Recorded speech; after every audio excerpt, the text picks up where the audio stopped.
નમસ્કાર દર્શક મિત્રો, લોકમૈત્રી ન્યૂઝમાં આપનું સ્વાગત છે। જોઈએ આજના સમાચાર। કોંગ્રેસના રાષ્ટ્રીય પ્રવક્તા પવન ખેરા તથા કોંગ્રેસ પ્રદેશ પ્રમુખની વડોદરા ખાતે પત્રકાર પરિષદ। કોંગ્રેસના રાષ્ટ્રીય પ્રવક્તા પવન ખેરા તથા કોંગ્રેસ પ્રદેશ પ્રમુખ દ્વારા ઉત્તર પ્રદેશમાં લખીમપુર ખીરી ખાતે કેન્દ્ર સરકારના મંત્રીના પુત્ર દ્વારા ખેડૂતને કચડી નાખવાના મુદ્દે સહિત અન્ય મુદ્દે ભાજપ સરકારની નીતિઓ વિરુદ્ધ પત્રકાર પરિષદમાં માહિતી આપવામાં આવી હતી।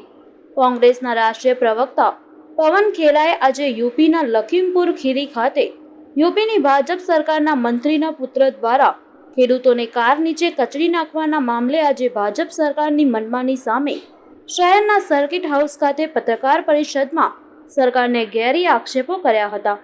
પત્રકારો સાથેની વાતચીતમાં તેમણે જણાવ્યું કે કોરોના મહામારી દરમિયાન દેશના 14 કરોડ લોકો બેરોજગાર બન્યા હોવાનું જણાવ્યું હતું। સાથે જ એમેઝોન કંપનીના જ એક કર્મચારીએ આરોપ લગાવ્યા મુજબ એમેઝોન કંપનીએ ભારતમાં 8,546 કરોડની લાંચ આપી હોવાના મુદ્દે ભાજપ સરકાર પર પ્રહારો કર્યા હતા। સાથે જ જ્યારે એમેઝોન કંપનીના ભ્રષ્ટાચાર મામલે જ્યારે અમેરિકા તપાસ કરાવી શકતું હોય તો ભારત સરકાર દ્વારા કેમ કોઈ પગલાં લેવામાં નથી આવ્યા, ત્યારે ભારતમાં કોણે અને કોને લાંચ આપી તેની ન્યાયિક તપાસ થવી જોઈએ અને જવાબદારોને ખુલ્લા પાડી સજા કરવાની માંગ કરી હતી। તેમણે સરકાર પર આક્ષેપ કરતા જણાવ્યું કે વિદેશના લોકોને જાણે દેશના સ્થાનિક વેપારીઓને ખતમ કરવાની સોપારી આપી રહી હોય તેવું લાગી રહ્યું છે। તેમણે એનડીએનું ફૂલ ફોર્મ છે નો ડેટા અવેલેબલ તેમ જણાવી એનડીએ સરકાર પાસે કોઈ ડેટા જ નથી હોતા તેવી ટીક્કણ પણ કરી હતી।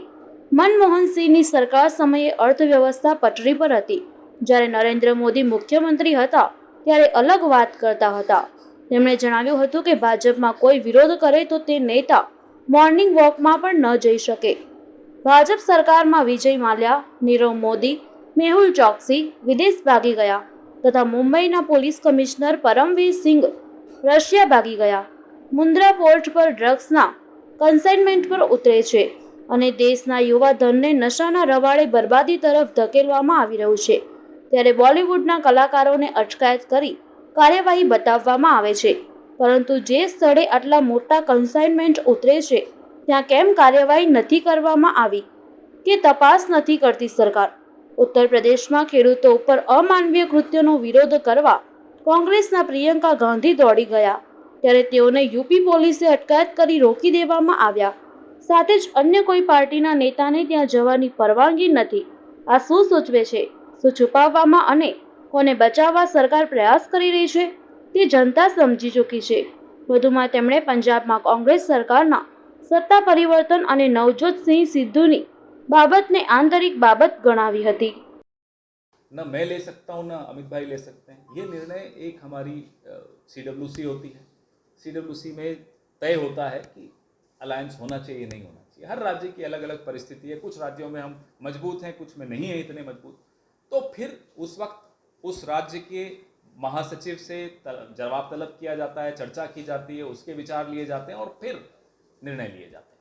अच्छा पवन खेरा जी, अगले साल गुजरात विधानसभा का चुनाव भी आने वाला है, लेकिन कांग्रेस की उदाहरण देखिए कि गुजरात में कांग्रेस ने अभी तक प्रभारी नियुक्त नहीं किया है और बीजेपी ने पूरी सरकार बदल के नए चेहरे लेकर आए। कब प्रभारी नियुक्त कर रही है कांग्रेस गुजरात? कि प्रभारी बहुत महत्वपूर्ण पद होता है, इसमें कोई शक की बात नहीं, लेकिन प्रभारी अगर जब बन जाता है तो राज्य और केंद्रीय नेतृत्व के बीच में फिर वो एक दरवाजा होता है, प्रभारी का दरवाजा। अब जब प्रभारी जब तक नहीं है तब तक सैकड़ों दरवाजे खुले हैं। हमारे भत्तू भाई जब चाहें आकर वहां बात कर लेते हैं कि भाई ये हो रहा है। गायकवाड़ साहब जब चाहते हैं वो आकर बता देते हैं साहब ये हो रहा है। तो कई दरवाजे खुले हैं, सबकी बात सुनी जा रही है। ऐसा नहीं कि गुजरात के विषय में लोगों की बात नहीं सुनी जा रही, ज्यादा लोगों की बात सुनी जा रही, लेकिन बहुत जल्द ये निर्णय आपको साझा करूंगा। धन्यवाद, थैंक यू। जो इस देश की अर्थव्यवस्था की रीढ़ की हड्डी माने जाते हैं उन लोगों से जुड़ा हुआ मुद्दा है और बहुत गंभीर मुद्दा। पिछले एक साल में 14 करोड़ रोजगार इस देश में खत्म हुए हैं। ये आंकड़ा हमें और आपको दिमाग में अच्छी तरह से रख लेना चाहिए, बहुत महत्वपूर्ण आंकड़ा है। 14 करोड़ लोग बेरोजगार हो गए। उसमें छोटे व्यापारी, छोटी दुकानें, लघु एवं मध्यम दर्जे के जो व्यापार हैं वो बंद हो जाना। और अभी पिछले दिनों एक सनसनीखेज खुलासा हुआ, अमेज़न कंपनी के अंदर एक कर्मचारी ने, वरिष्ठ कर्मचारी ने ये आरोप लगाया, जिसको अंग्रेजी में विसल ब्लोअर कहते हैं, कि अमेज़न कंपनी ने हिंदुस्तान में 8,546 करोड़ रुपए की रिश्वत दी बड़े लोगों को। तो जब मैं आपको 14 करोड़ का आंकड़ा देता हूं बेरोजगारों का, वाकिफ है किस तरह से जीएसटी लागू की गई। अब वो रेल पटरी पर भी नहीं है, पटरी भी उखाड़ दी गई है, ये इन्होंने अर्थव्यवस्था के साथ किया। और फिर जब ऐसे आरोप अमेज़न कंपनी के भीतर से लगते हैं कि जो उन्होंने 45,000 करोड़ कमाया हिंदुस्तान में, उसका 20% रिश्वत में दे दिया, किसको दी वो रिश्वत? ये इस देश का व्यापारी जानना चाहता है, इस देश का किसान जानना चाहता है, इस देश का बेरोजगार नौजवान जानना चाहता है। और ये कोई छोटी बात नहीं है, हिंदुस्तान में भी ये गैर कानूनी है, और अमेरिका में जहां की ये कंपनी है वहां भी ये गैर कानूनी है। हम इस पूरे मामले की निष्पक्ष, समयबद्ध और न्यायिक जांच की मांग करते हैं। आपके सवाल बहुत हैं, मैं उम्मीद करूंगा कि पहले आप इस विषय से जुड़े हुए सवाल पूछें और उसके बाद जो आप पूछना चाहें, आपका स्वागत है। दर्जे के उद्योगों की बात करता हूं, उसका अमेज़न से सीधा सीधा रिश्ता है। और जब अमेज़न के अपने लोग ये आरोप लगाते हैं कि 8,546 करोड़ की रिश्वत लीगल फीस के नाम पे हिंदुस्तान के बड़े लोगों को दी गई, तो वो बड़े लोग कौन हैं, यह मैं और आप समझते हैं, जानते हैं, लेकिन फिर भी सरकार से मांग करते हैं कि एक न्यायिक जांच हो और जनता के सामने, उन करोड़ों दुकानदारों के सामने जिनका व्यवसाय चौपट हो गया है, उनके सामने ये नाम आने चाहिए कि आपके गुनाहगार कौन है। अमेज़न तो विदेशी कंपनी है, वो कुछ बच्चों की आदत होती है कि बोलते रहते हैं हमारे दादा परदादा ने, पिता ने कुछ नहीं किया हमारे लिए।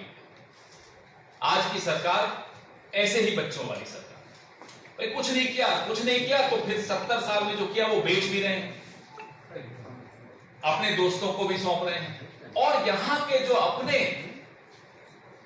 आत्मनिर्भर भारत की बात करने वाले, ये सुन लें, जो यहां अपने व्यापार चलाते हैं, अपना व्यवसाय चलाते हैं, उनको भी आप बर्दाश्त नहीं कर पा रहे। आप विदेशियों को सुपारी दे देते हो एक तरह से कि कैसे आप यहां के रोजगार को, यहां के व्यवसाय को खत्म करो और सब कुछ अपने हाथ में लो। देश यह जानना चाहता है कि 8,546 करोड़ किस नेता की जेब में गया, कौन थे वो नेता, कौन थे वो अधिकारी।